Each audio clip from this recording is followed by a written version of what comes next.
Pertama-tama saya mengucapkan terima kasih kepada Ibu Gembala yang mempercayakan saya pada sore hari ini untuk menyampaikan firman Tuhan.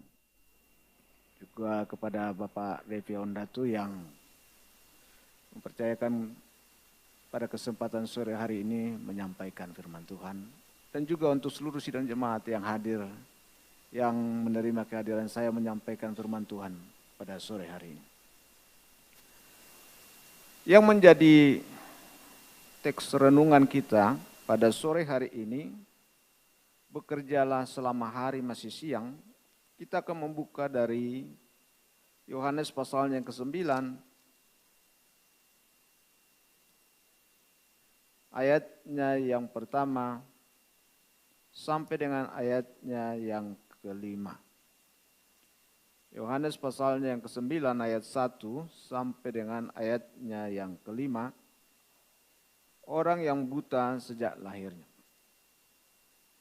Waktu Yesus sedang lewat, ia melihat seorang yang buta sejak lahirnya. Murid-muridnya bertanya kepadanya, "Rabi, siapakah yang berbuat dosa? Orang ini sendiri atau orang tuanya? Sehingga ia dilahirkan buta." Jawab Yesus, "Bukan dia dan bukan juga orang tuanya. Tetapi karena pekerjaan-pekerjaan Allah harus dinyatakan di dalam dia. Kita harus mengerjakan pekerjaan dia yang mengutus aku selama masih siang.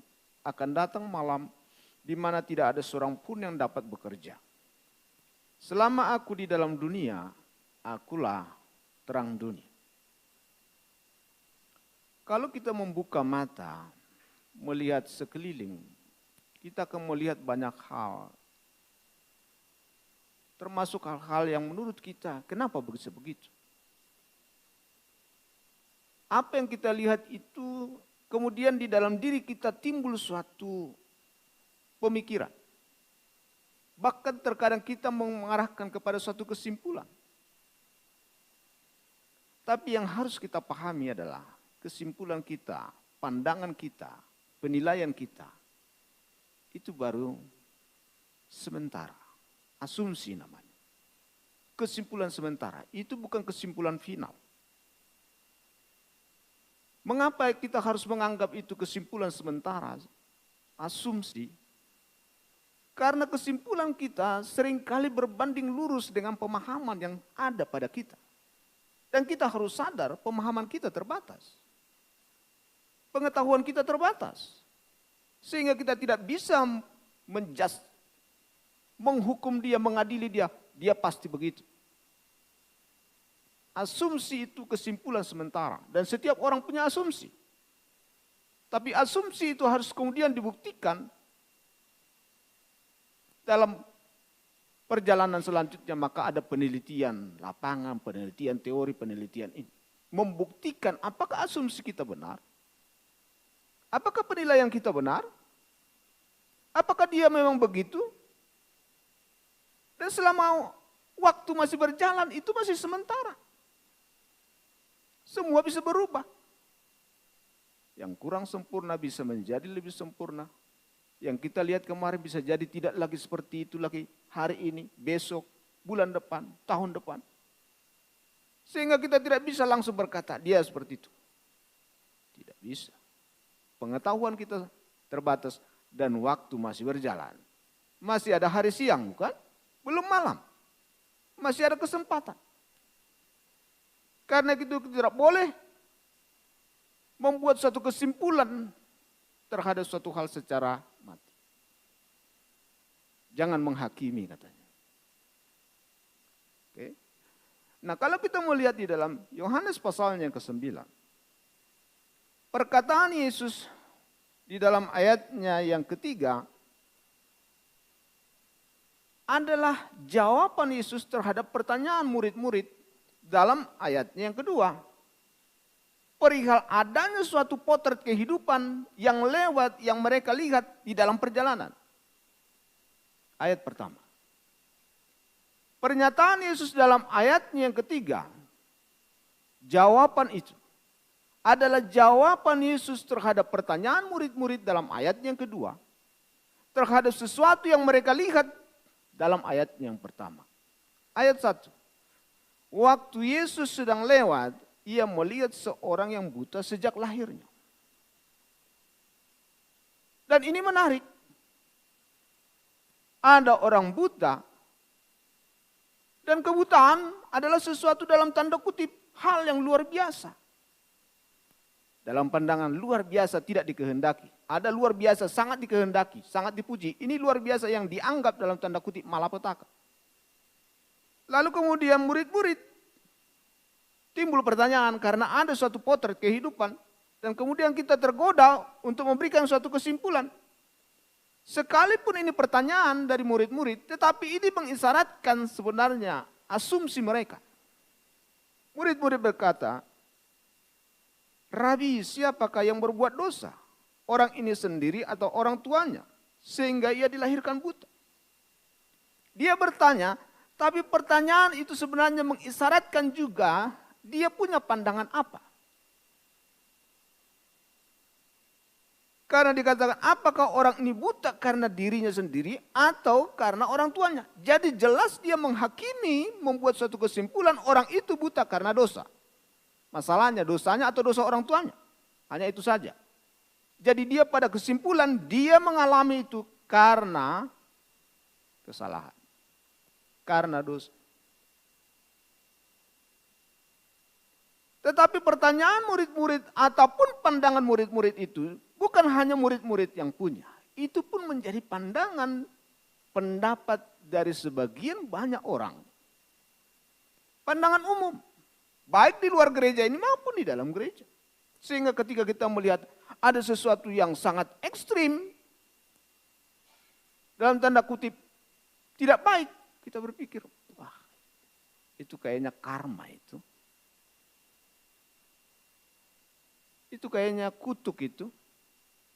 Barangkali dia berurusan dengan hal-hal yang tidak baik. Barangkali orang tuanya melakukan ini dan itu. Barangkali dia datang dari, kita selalu mengaitkan yang buruk itu dengan sesuatu yang datang dari keburukan perbuatan.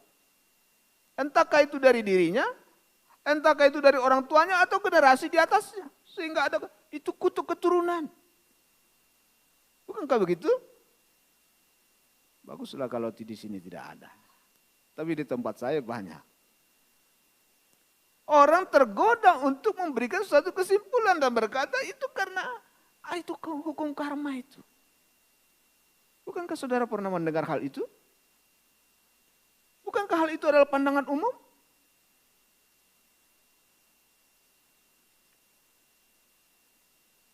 Tetapi apa jawab Yesus dalam ayat yang ketiga? Jawab Yesus, bukan dia, bukan juga orang tuanya. Tetapi karena pekerjaan-pekerjaan Allah harus dinyatakan di dalam dia. Nah, ini sudut pandang yang berbeda ini. Sudut pandang manusia pada umumnya adalah ayat yang kedua. Pertanyaan murid-murid itu. Orang itu celaka, orang itu mengalami nasib buruk, orang itu terpuruk, orang itu seperti itu karena dosa. Dan sekarang Yesus memberi sudut pandang baru. Bukan. Tetapi supaya pekerjaan Allah dinyatakan. Pandangan ini bukan pandangan umum. Pandangan umum adalah pandangan yang terbatas. Pandangan khusus adalah pandangan orang yang lebih dari orang yang terbatas.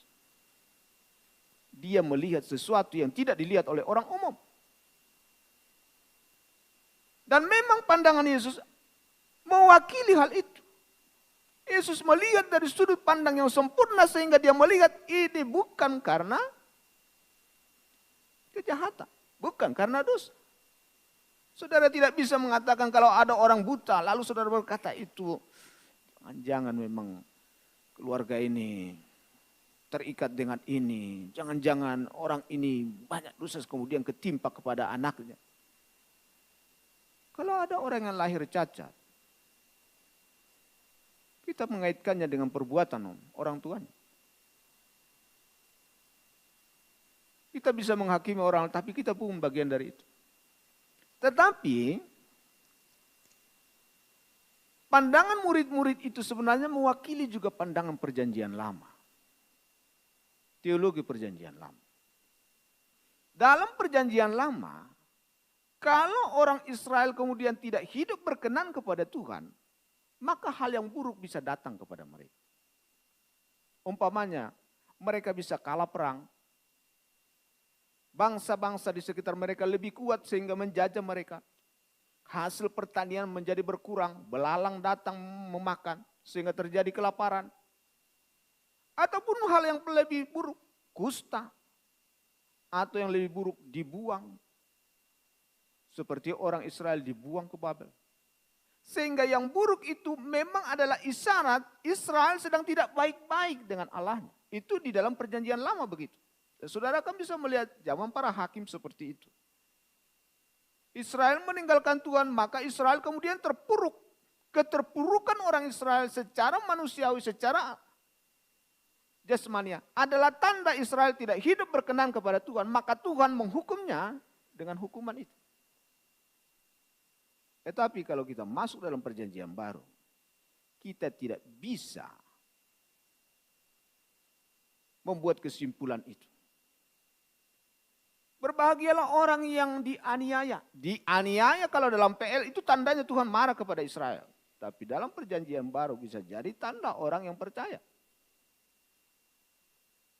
Miskin dalam perjanjian lama bisa tanda karena Tuhan marah kepada umatnya. Miskin bisa jadi adalah sesuatu hal tanda kasih karunia Tuhan. Janda itu miskin tapi dipuji. Buta dalam PL, kusta, cacat, tanda Tuhan marah. PB. Ada orang buta yang kemudian dipuji keimanannya. Sehingga Yesus mewakili pandangan dalam perjanjian baru. Dalam memberi sudut pandang baru terhadap kehidupan. Maka Yesus berkata di dalam ayat yang ketiga. Dia buta bukan karena dirinya. Bukan dosanya, bukan juga orang tuanya. Tetapi supaya kuasa Tuhan dinyatakan. Bukan dia. Tetapi karena pekerjaan-pekerjaan Allah harus dinyatakan di dalam dia. Akhirnya kita menarik ke suatu kesimpulan. Ketidaksempurnaan itu ternyata adalah kesempatan Tuhan menyatakan kuasanya. Bukankah kecacatan orang itu menjadi kesempatan Tuhan menyatakan kuasanya? Bukankah kekurangan orang itu menjadi kesempatan Tuhan menyatakan kasihnya? Sekarang kita punya sudut pandang baru dalam melihat ketidaksempurnaan, dalam melihat kecacatan seseorang atau orang lain. Makin tidak sempurna, makin kita punya kesempatan untuk berbuat sesuatu. Coba bayangkan kalau kita semua sempurna dan tidak membutuhkan orang lain. Akan adakah kehidupan? Bukankah kehidupan ini berjalan karena semua tidak sempurna sehingga saling membutuhkan? Maka ada yang memberi, ada yang menerima di saat ini. Besok dia memberi dan dia menerima di saat lain.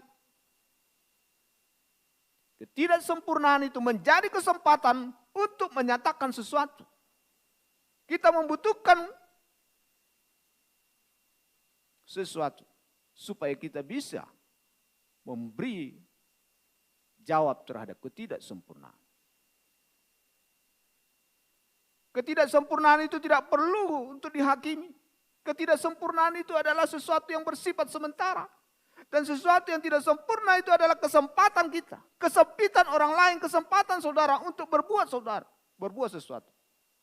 Sama seperti jawaban Kristus pada ayat yang keempat. Kebutaan orang itu adalah kesempatan Tuhan menyatakan kuasanya. Menyatakan pekerjaannya.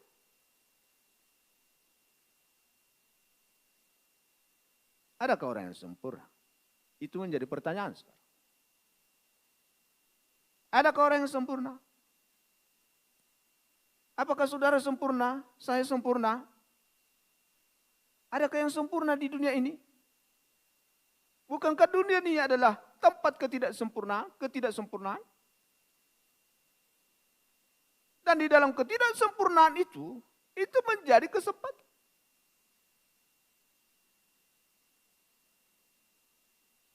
Kecacatan orang itu menjadi kesempatan Tuhan menyatakan kuasa.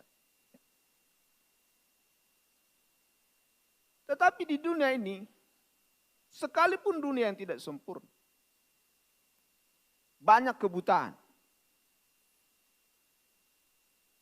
Tapi tidak semua orang sadar akan kebutaannya. Tidak semua orang sadar akan ketidaksempurnaannya.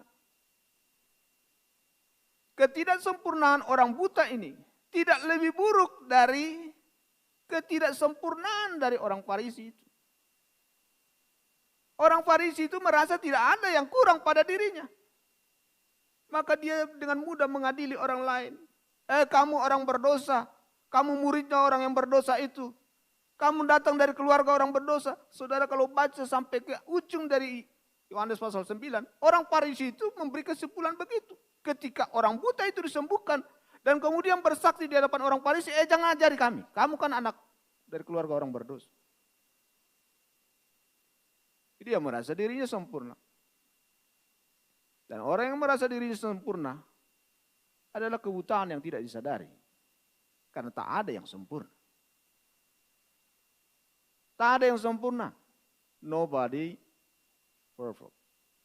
Tidak ada yang sempurna. Kesadaran bahwa kita tidak sempurna akan menjadi sesuatu yang penting bagi kita di dalam melihat orang lain. Sehingga kita tidak menghakimi orang atas ketidaksempurnaannya.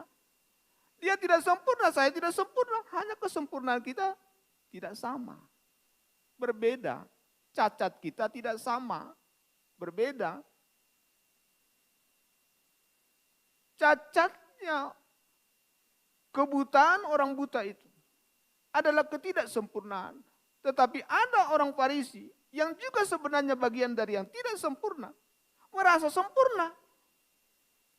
Dia tidak merasa bahwa dirinya ada kebutaan. Yang satu buta jasmani, orang Farisi punya kebutaan. Punya kecacatan yang lebih serius. Karena kebutaan jasmani hanya sementara. Ketidaksempurnaan jasmani hanya sementara. Kalau waktunya datang, semua yang tidak sempurna secara jasmani akan menjadi sempurna di surga. Tidak ada yang sakit, tidak ada yang cacat, tidak ada yang susah. Ketidaksempurnaan secara jasmani itu hanya sementara. Apapun yang saudara lihat di sekeliling kita, ketidaksempurnaan, entahkah itu kemiskinan, kekurangan makan, kurang gizi, cacat ini, cacat itu, semua itu hanya sementara. Kalau Tuhan datang, semua menjadi sempurna. Tetapi cacatnya orang Farisi, butanya orang Farisi, lebih berbahaya. Ini kebutaan yang tidak disadari. Kebutaan yang membawa penghukuman. Inilah buta yang bisa membawa kebinasaan.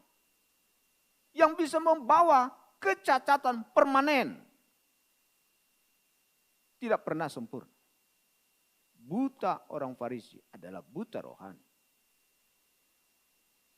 Tidak sadar akan kekurangannya. Bukankah kita semua punya kekurangan? Jadi mengapa kita tergoda untuk menghakimi dan membuat kesimpulan akhir? Siapapun yang saudara lihat dan saudara perhatikan, selama jalan masih berlalu, waktu masih berjalan, semua itu hanya sementara. Bisa berubah. Yang tidak baik bisa menjadi baik. Lebih baik maksudnya. Yang tidak sempurna bisa menjadi lebih sempurna. Kita tidak boleh masuk di dalam itu. Kita harus mengikuti pandangan yang lebih luas. Bukan pandangan umum, tapi pandangan khusus. Pandangan khusus dari orang-orang khusus. Pandangan khusus dari pengetahuan yang lebih daripada yang umum. Dan seharusnya kita adalah orang-orang khusus. Sehingga kita tidak sama dengan orang-orang pada umumnya dalam melihat kehidupan. Kalau kemudian ada sesuatu yang menurut kita ketidakadilan, ketidaksempurnaan, kecacatan dalam hidup ini, apapun yang kita lihat, itu hanya sementara. Kesimpulan sementara, kita belum sampai kepada final. Karena sementara maka ada kesempatan untuk berbuat sesuatu. Ayatnya yang keempat. Kita harus mengerjakan pekerjaan-pekerjaan yang mengutus aku. Selama masih siang akan datang malam di mana tidak ada seorang pun yang dapat bekerja. Siang masih terang. Selama masih berjalan waktu, siang. Karena itu, kalaupun ada yang tidak sempurna menurut saudara dan saya, itu masih sementara. Karena waktu masih berjalan. Lalu kemudian ketidaksempurnaannya adalah kesempatan saya untuk menutup ketidaksempurnaannya dan membuat saya menjadi berguna. Bukankah ketidaksempurnaan itu menjadi kesempatan seseorang menyatakan bahwa dirinya berguna? Bukan ketidaksempurnaan kita ini akhirnya membuat kita menjadi satu tubuh Kristus. Ada yang kaki, ada yang tangan, ada yang ini, ada yang itu. Kalau terpisah-pisah kaki, terpisah dengan tangan, terpisah dengan kepala, berdiri sendiri semua anggota tubuh ini, tidak sempurna namanya. Sebaik-baiknya kaki dan sebaik-baiknya tangan, kalau dia berdiri sendiri tidak sempurna.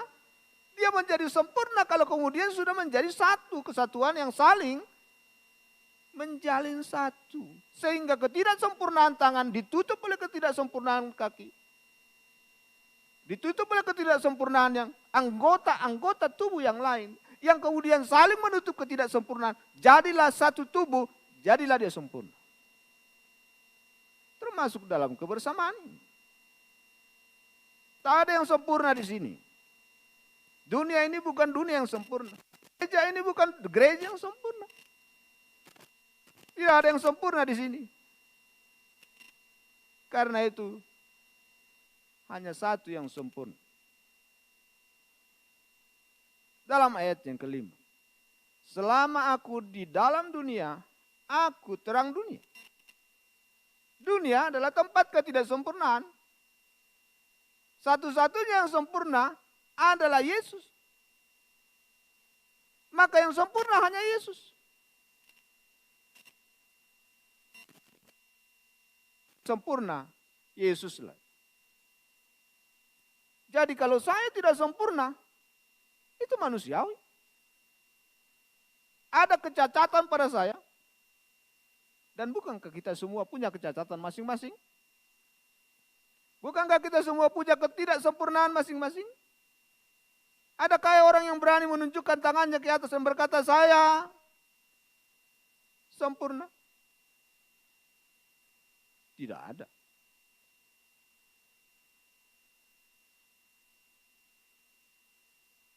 Karena itu, ketidaksempurnaan ini,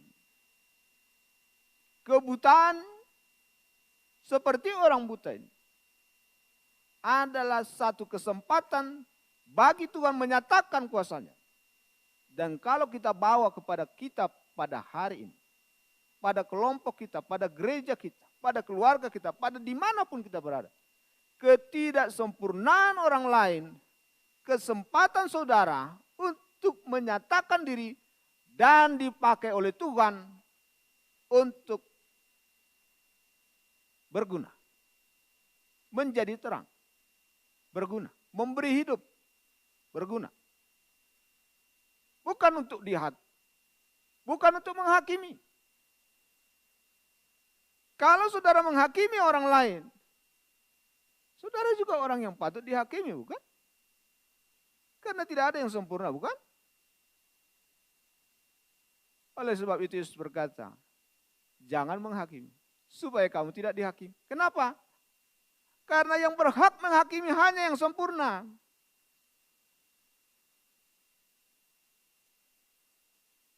Dan di dalam dunia ini tidak ada yang sempurna. Yang sempurna, yang menghakimi yang tidak sempurna, maka Yesus satu-satunya hakim untuk dunia ini.